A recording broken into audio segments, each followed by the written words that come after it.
Olá, amigos, sejam bem-vindos a mais um vídeo do meu canal. Eu sou o Lucas Knaip e vamos falar sobre Gabriel Moscardo, jovem talento do Corinthians, que tem atraído interesse de vários clubes gigantes na Europa. Segundo a imprensa paulista, teve mais uma proposta do Chelsea ao Corinthians que supera a proposta que foi de 21 milhões de libras feita na janela de verão europeu, no mês de agosto. E assim, o Corinthians não aceitou a proposta porque queria mais dinheiro e queria manter o atleta até o final da temporada. Naquele momento, o clube paulista ainda estava vivo em várias competições e assim, né, fazia sentido manter um jogador que já atuava como titular, mesmo tão jovem, né? Ele já tem talento para ser titular de um clube como o Corinthians. Agora, a questão é que vai ser impossível sustentar ele por muito tempo com tantos clubes europeus oferecendo pilhas de dinheiro, né? Óbvio que o valor dele não vai ser o mesmo de um Endrick ou de um Vitor Roque, porque além de serem atacantes, que é uma posição mais inflacionada em termos de valor, eles são jogadores mais prontos, mais consolidados. Mas de qualquer maneira, os clubes europeus cada vez mais têm ficado atentos aos jovens talentos que surgem por aqui. Eles estão mandando cada vez mais olheiros, observando até jogadores que nem necessariamente estão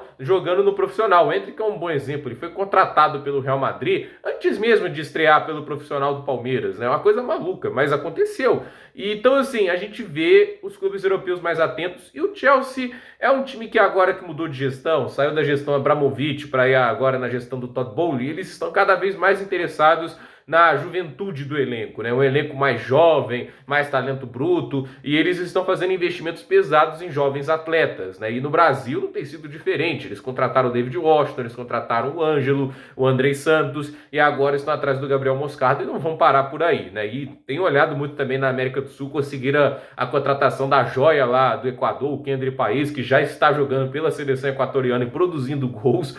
É um jogador extraordinário. Então, assim, o Chelsea tem ficado cada vez mais atento e muita gente pergunta, né? O Chelsea tem contratado uma quantidade enorme de jovens jogadores. Como é que funciona essa estrutura? Eu acho que, assim, muitos jogadores, né? Esse não é um plano de risco muito alto, porque o preço que você paga por um jovem jogador, por mais talentoso que ele seja, quase sempre é menor do que um jogador consolidado, né? E eles ainda tendem a manter boa parte desse valor num processo de revenda, porque às vezes um jogador consolidado já está com 27, 28 anos, e aí quando você vai vender ele já está com 30, ele desvaloriza só pela idade. Então não é tão simples assim. Agora a questão é, você tem essa questão de investir em jovens jogadores, esses caras serão mandados em empréstimos para vários lugares do mundo, terão tempos como titulares para mostrar seu talento. Os melhores tendem a ser aproveitados pelo clube, e aqueles que não vão ter espaço e se destacam um pouco, mas não o suficiente para ser titular, esses podem ser revendidos até por valores maiores pelos quais foram comprados. Inclusive, o Ângelo é um bom exemplo, né? Eu acho até que ele deve receber um espaço do Chelsea futuramente, mas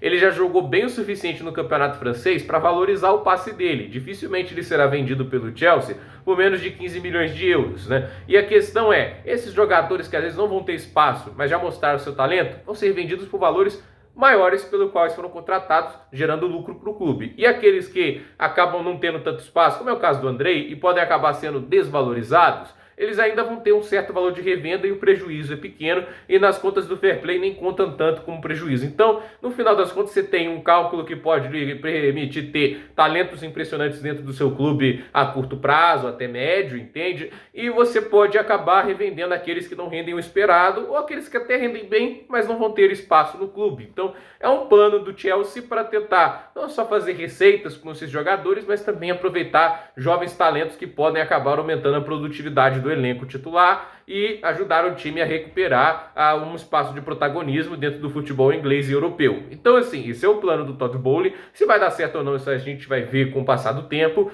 mas é interessante, sim, esse investimento pesado que muda muito a lógica que era feita na Abramovich, né? Que era sempre uma lógica ali de ir atrás de talentos mais consolidados, jogadores mais prontos. Então, é diferente e eles estão assim mergulhando com tudo nesse tipo de negociação, o que dá a eles uma vantagem em relação ao Barcelona, que financeiramente dificilmente concorre com o Chelsea atualmente, e um Liverpool que assim sempre foi muito, podemos dizer, receoso em entrar em brigas assim de lances com outros clubes por certas negociações.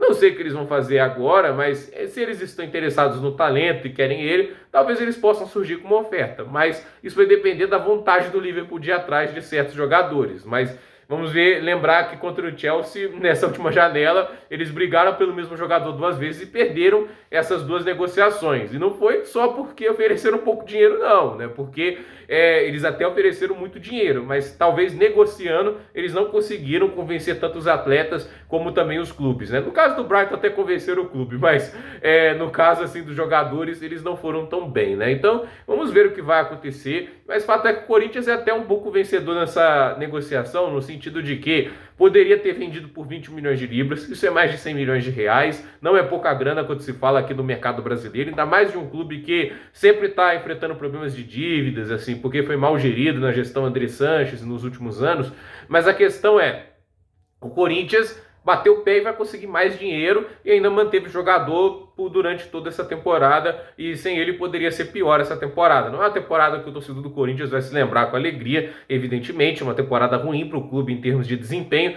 mas em um contexto geral, o Corinthians ainda vai conseguir valorizar alguns ativos e conseguir ótimos valores em negociações. Então, nesse aspecto, dá para o torcedor ficar um pouco satisfeito, porque essa grana pode viabilizar investimento em outros jovens talentos, fortalecer esse ciclo, ou quem sabe fortalecer o time principal. Aí eu não sei como que a diretoria do Corinthians vai fazer, ainda mais com o Mano Menezes podendo ter algum poder nas negociações. Mas vamos ver aí o que o Corinthians apronta no mercado, né? Como vai estar na próxima temporada. É realmente a minha maior curiosidade, ainda mais com o Mano Menezes tomando decisões como a que eu vi recentemente, de que não deve se renovar com o Renato Augusto por causa das lesões, que o Corinthians deve ir atrás de outro jogador. É uma decisão assim, bastante ousada dele, eu não sei como vai ser recebida por boa parte da torcida, né? Ainda mais, imagine se o Renato Augusto vai para outro clube no Brasil, que estão falando até do Fluminense, e ele joga muito bem lá e consegue ficar saudável a temporada toda. Esse é o tipo de coisa que pode ficar contra você. Embora, do jeito que o Renato Augusto está, acho difícil ele ficar saudável por mais de 15 jogos. Mas, de qualquer maneira, por esse vídeo é isso. Dúvida nos comentários, deixe seu like, se inscreva no canal, compartilhe esse vídeo e até o próximo vídeo.